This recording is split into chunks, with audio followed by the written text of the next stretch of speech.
I've talked previously about pricing as being a really important determinant of profit, and about your people and how important it is to get the right people on board, or on the bus, as Jim Collins might say in a Good to Great book.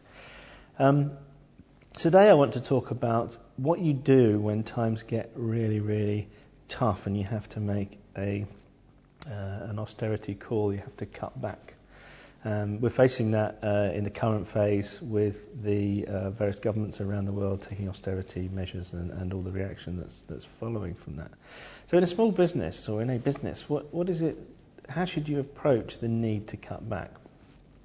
Well, I think the first thing I'd say is we do have a tendency to try and be nice to people more than we should be.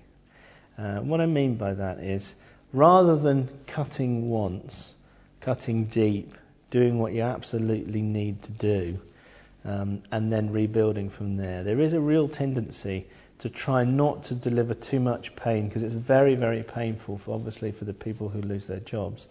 We try to avoid delivering the pain in the short term to people, and the effect of that is very, very damaging and dangerous. And what we tend to do is keep too many people involved, and we might cut the training budget. Well, the two things that are wrong with that is, firstly, if you cut a salami slice approach, if you get rid of a few people and try and get by and try and muddle through and make the most of the situation, rather than cut deep and hard and then really, really rebuild, what happens is the people that remain on the team, rather than getting really focused on the mission, understanding that they're okay now, they're either going to sink with the ship, or the ship's going to survive, as it were.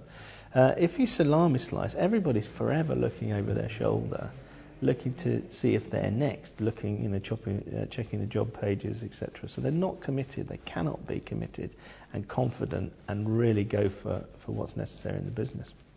So the first thing that happens is, if you salami slice, the people who are left, who you really need desperately to pull hard and to work as a team and to fight to win in really difficult conditions, then they struggle, and morale can be very difficult and stuff like that. But the second damaging thing is, because we tend to keep headcount higher, what we do cut is training budget. And the trouble with that is, you've then got the moment that you need your team to really play at their best, we stop training and learning how to play better. I mean, it's like, if Man United were facing relegation, would they stop training? I mean, it was a ludicrous thing to do. And yet we do it because in the short term we don't have any hard measures often as to the value in training, and it's a short-term cost that goes straight to the bottom line and improves our short-term profitability. So at the very moment when you need your team to perform at its best and to really win through, we cut the training budget, and that has to be a ridiculous thing to do. I understand why people do it, and I've done it many, many times in the past, particularly around cash flow issues.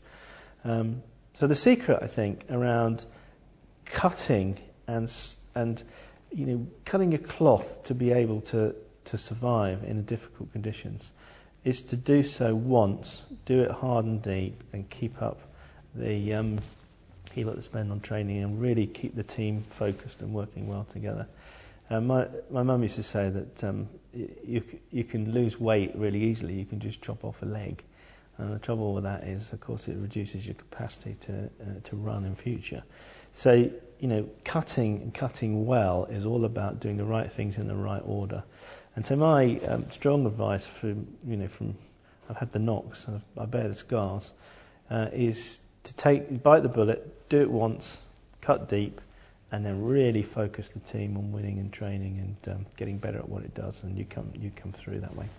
So that's my advice for this month. Thank you.